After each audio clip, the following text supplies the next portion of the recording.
Ayubowan. So this lesson is for all the students who are doing the general IELTS component, right? So if you're doing academic, you don't need to watch this video. But for those who are doing the general component, this is quite important, okay? Alright, so moving on, now let us have a look at what the task is about. Now, you can get 3 types of letters, in the sense 3 tones of writing, okay? The types of course could be these, but in terms of writing the formality, okay, there are 3 specific types. So you could have formal, where you're writing to a manager, maybe you're writing to the bank manager, okay? Then you have semi-formal, you have informal when you're writing to a friend. So if it's not too formal and if it is not a friend, then anything in between is semi-formal, right? Now, the 3 types, or rather formal, semi-formal, informal, right, types could be written for these different types of purposes. Now, a complaint letter is usually formal. You don't complain to a friend. You would complain either if your bank statement is incorrect, either you bought, you bought a product and it's faulty, okay? So things like that you would complain, or you're not happy about the service. So that would usually be formal. Inventions, usually personal or semi-formal, right? Applications, or you're resigning the resignation, right? You want to resign from your office, right? So would be usually formal. You're requesting for something, could be any style. You could request advice from your friend, you want something from your best friend, or you want something from your boss. So it could be formal, informal, semi-formal, right? Making arrangements, usually formal. Usually could be informal sometimes. Explanation, personal or semi-formal. Apology, any style, informative or newsletter, right? Could be personal or semi-formal, but formal could also appear again, right? So these are the different types of letters, right? But mainly it comes under formal, semi-formal and informal, right? Moving on, when you are writing your letter, you need to pay attention to the aim and the purpose of the letter, okay? Why are you writing this letter? And at the end, what should you achieve by writing the letter, okay? The style and tone, very, very important, okay? Because if your style is wrong, okay, the whole letter is wrong. If you're supposed to write to a friend, you wouldn't use language like, this is to bring into your kind concern. You don't use things like that, okay? You would just say, hi Amy, how are you? Or you would have contractions, you would have informal words and phrases, right? Because they are your friends. However, if you are writing to a bank manager, then you would say, dear sir, right? And then start off with a formal tone. So you can decide what style and tone to choose depending on who you're writing your letter to. So it's very important. Address the person, right? Dear sir or dear madam, if you don't know the person. If you're writing to your neighbor, dear Mr. Jones. If it's your friend, dear Mary, okay? So you could write it in different ways, okay? So if you start with dear sir or dear madam,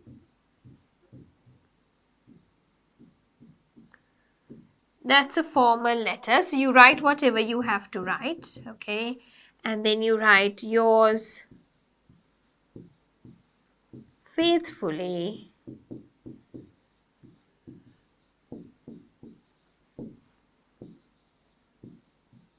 Mrs. Esudwana. So that is if the letter is formal, right? Now, if it is semi-formal, dear Mr. Pereira. And then you write the letter. Yours sincerely,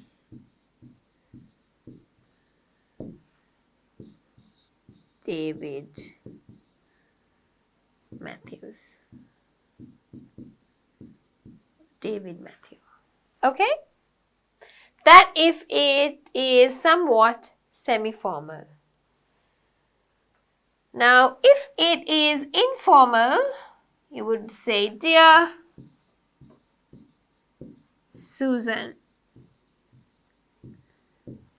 You write your letter and you finish your letter by saying, with lots of love. Or you can say, with love, Emily. Please don't use both. I'm saying either one is fine. Right? So blue is for formal, pink is for semi-formal, and orange is for informal, right? So you can start, address the person that way.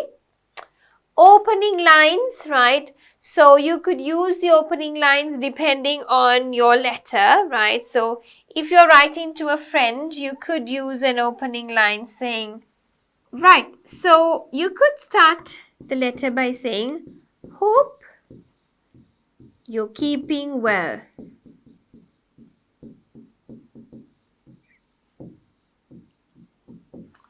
Okay, so hope you're keeping well. You could use it at the start. Then if you're writing like a formal letter, right, so you want to write or, bring into notice about something, you can say, this is to bring into your attention. Okay, or you can say, I'm writing this letter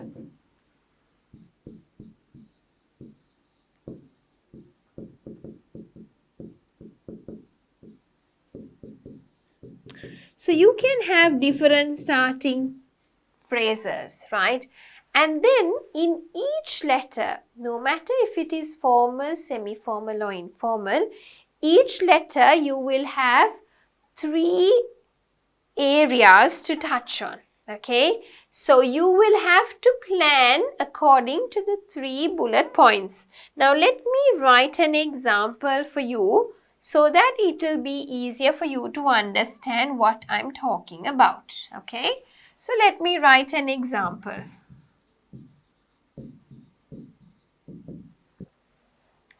Write a letter to a friend.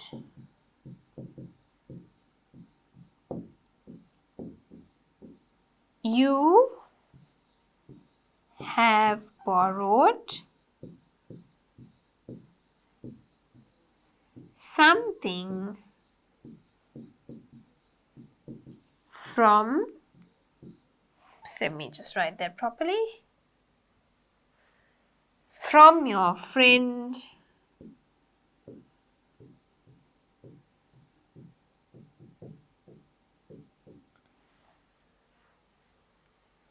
and it got damaged.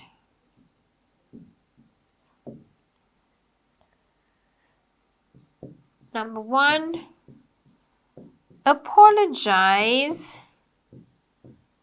for damaging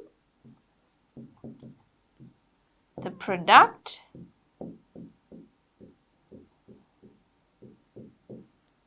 Number 2, explain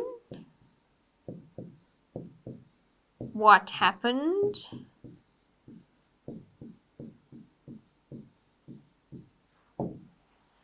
Three, say how are you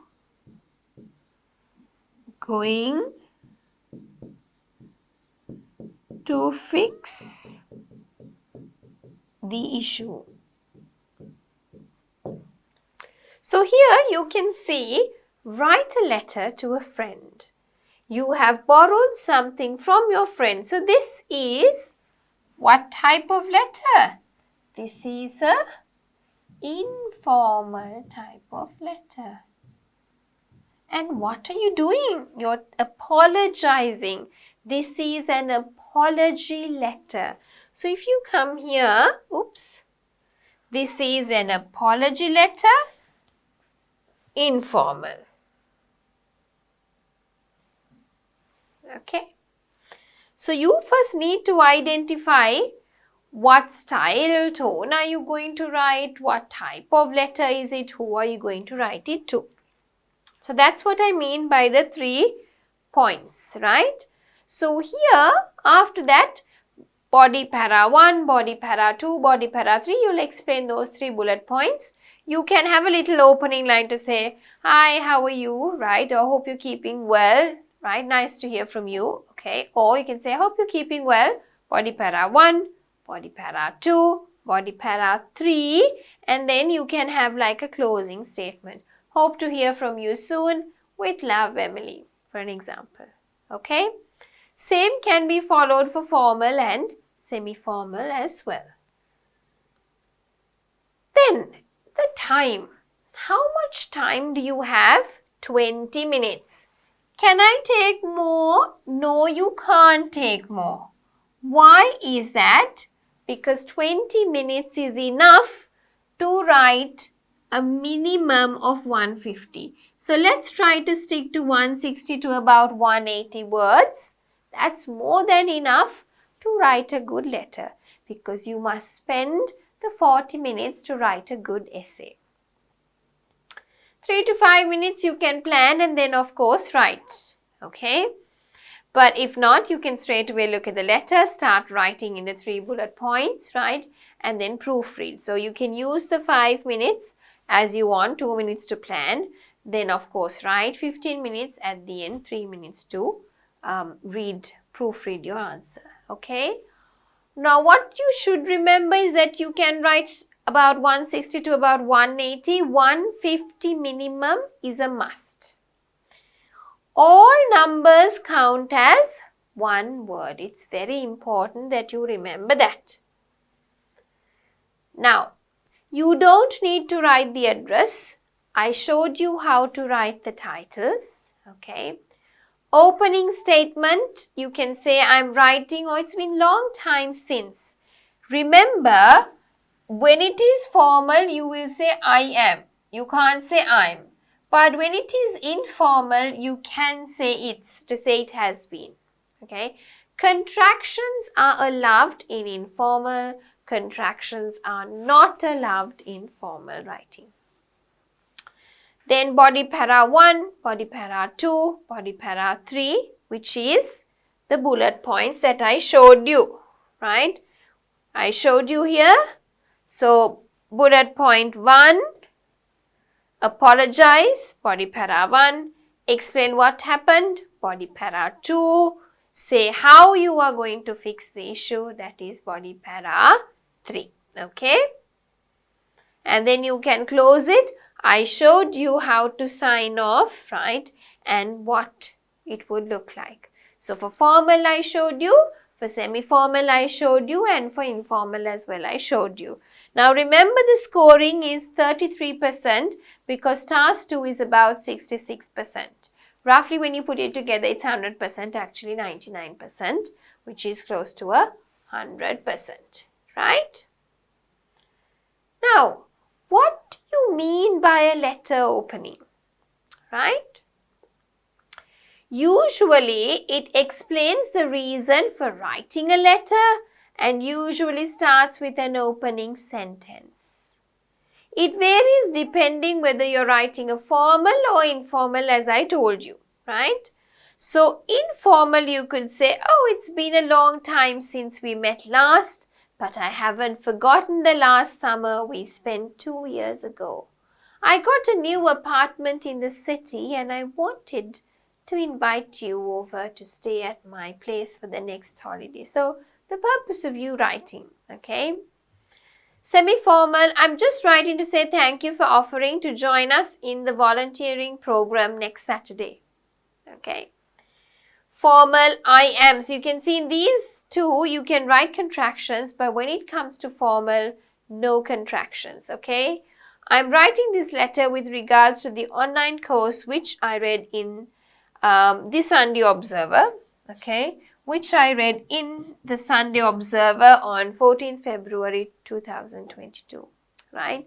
So, I'd like you to understand the clear tone and the difference in writing. Formal, semi-formal, informal, these are opening statements. Okay. Right, so going back here, right here, okay, now here, some of you I want to, just talk a bit about it. Now, when you take semi-formal, some of you can say, oh, maybe we could say, in this context, let me show you.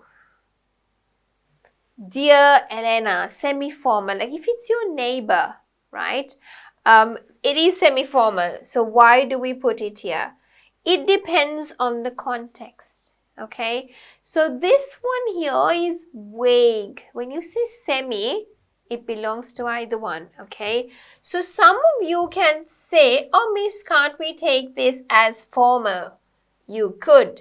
If you know, for an example, you're writing to your CEO, you know the person's name. So then that becomes formal.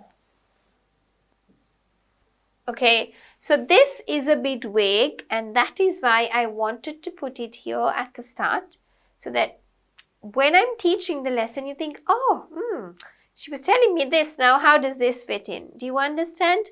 This could be both ways, okay?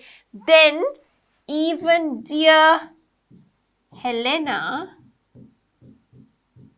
could be semi-formal, and you could put best wishes here.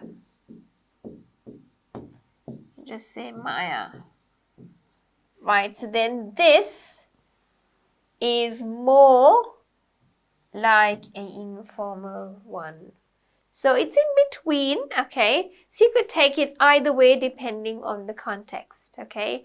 But if it is formal, you start with the names, right? It has to finish with yours sincerely and with a name. Okay, so you could even put here Mr. David Matthew, okay, if it is formal. So think about those, and if you have any questions, please put it in the comments box. So when you want to give like an informal comment, give my regards to everyone at home. We'll catch up soon. Formal, I look forward to meeting you or hearing from you. So if you want to finish off something, this you could put it at the end. If it is formal, you could put this at the end, right? All right, how are band scores awarded? Now, just like your writing task 2, writing task 1 also has 4 band descriptors.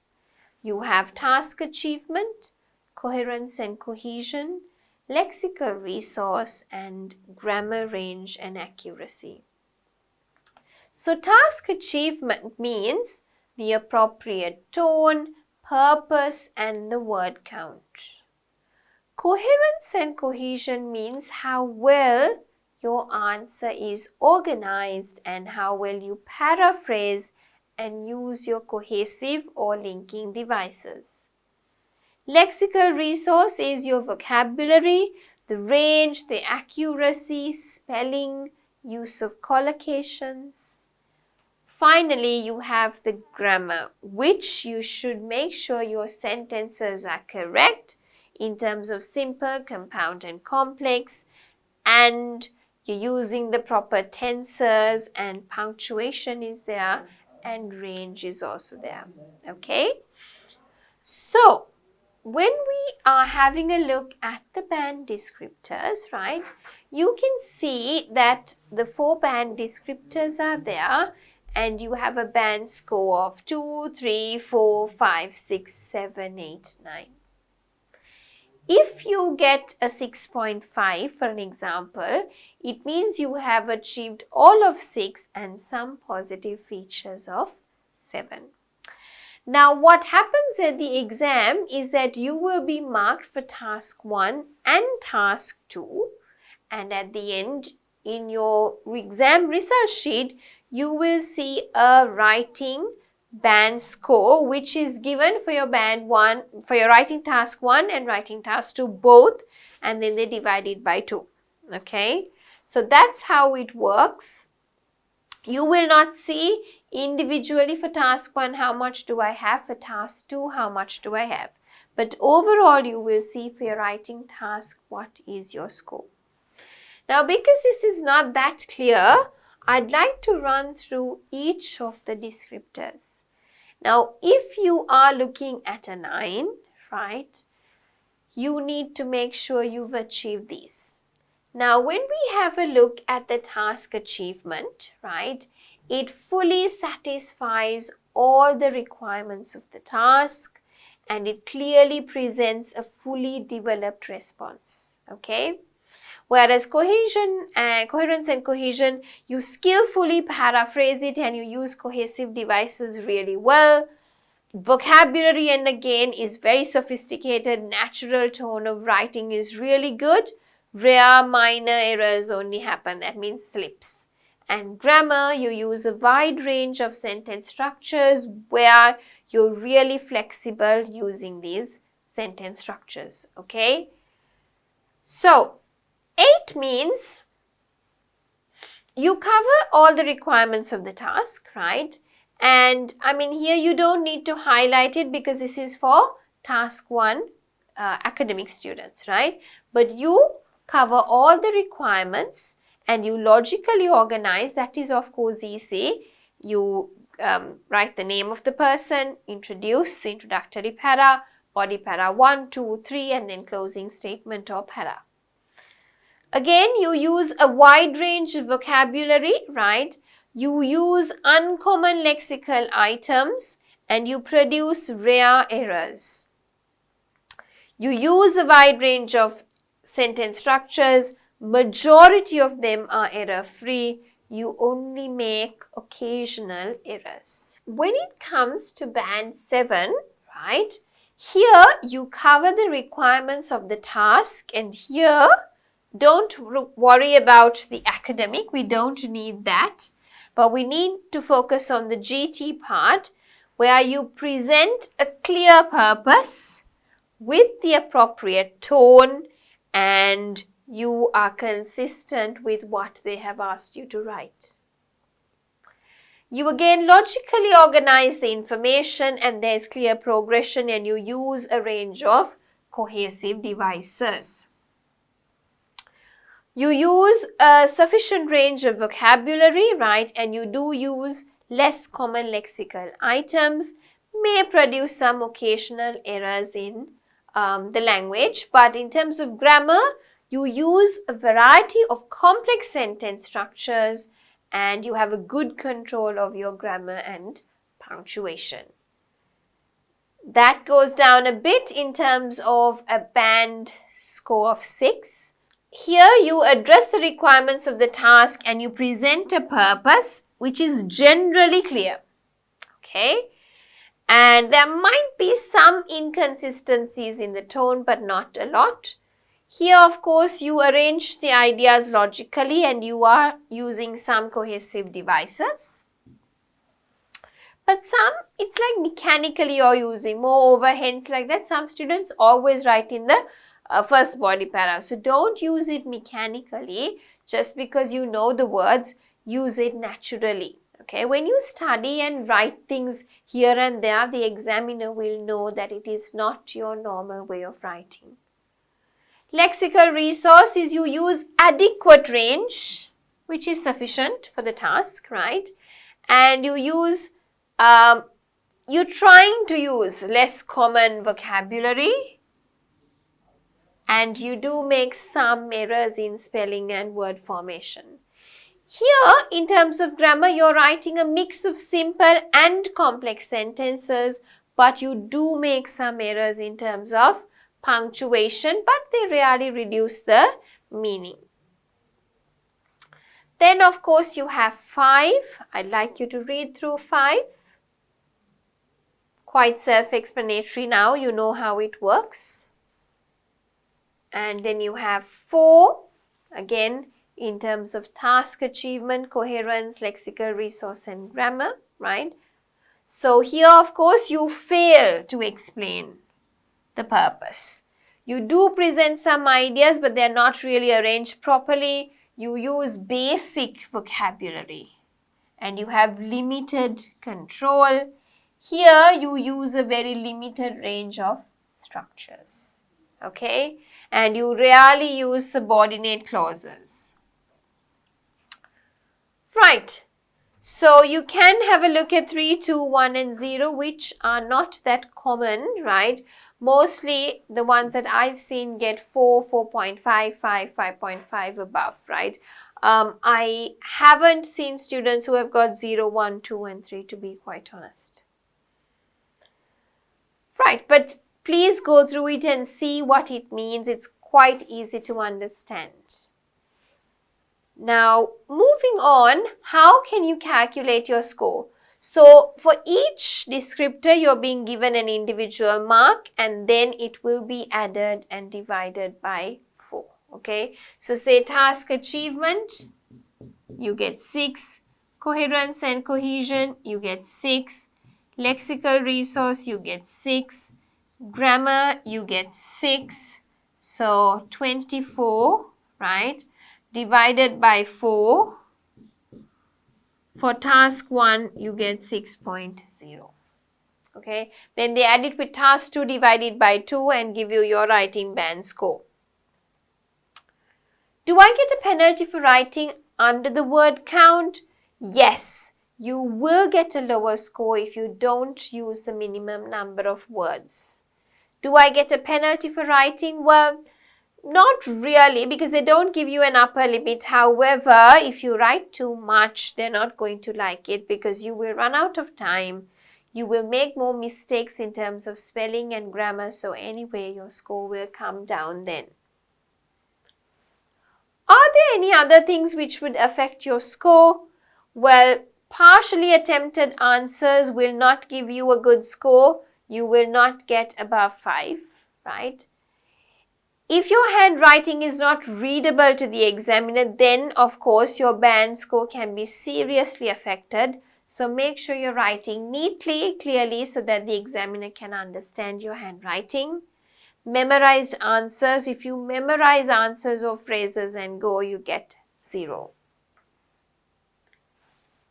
What is the difference between paper-based and computer-based?